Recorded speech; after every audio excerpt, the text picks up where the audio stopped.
Piste 62, 1, page 139. Le colonel Hernandez convoque le capitaine Batty en charge de la compagnie du génie. Mon capitaine, une information a été envoyée par un village voisin.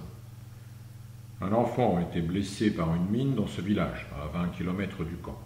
Il a perdu une jambe. Il jouait avec un objet qui était par terre. Il a donné un coup de pied dedans et ça a explosé. Cet endroit a toujours été un terrain de jeu choisi par les enfants. Il faut intervenir pour détruire et neutraliser les mines dans cette zone polluée. Que me proposez-vous ? On peut nettoyer la zone, mon colonel. Je vous propose d'aller faire une reconnaissance du terrain pour faire une analyse complète de ce qui est possible. Oui, mais dites-moi d'abord quelles sont les possibilités que nous avons. Il va falloir que nous procédions en 3 étapes. Première étape, il est indispensable que nous identifions la surface de la zone minée.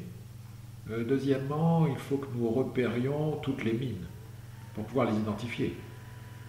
Mon colonel, il faut savoir si ce sont des mines anti-chars, des mines anti-personnel, si les systèmes de mise à feu sont à pression, à fil ou magnétique. Est-ce qu'elles sont posées sur le sol ou enterrées ? Et troisièmement, il faudra que nous détruisions ces mines. Oui, je vois. Mais tout ça va prendre du temps. Est-il possible de réfléchir à une solution temporaire ? Les habitants doivent être en sécurité. Il ne faut pas d'autres victimes. Oui, c'est possible, mon colonel.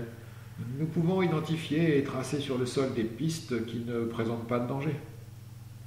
Ah, c'est une bonne solution. Partez le plus tôt possible faire votre reconnaissance, identifiez rapidement la surface de la zone polluée.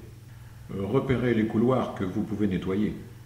Et nous mettrons sur pied une opération de déminage et de dépollution pour nettoyer la totalité de la zone dans les prochains jours.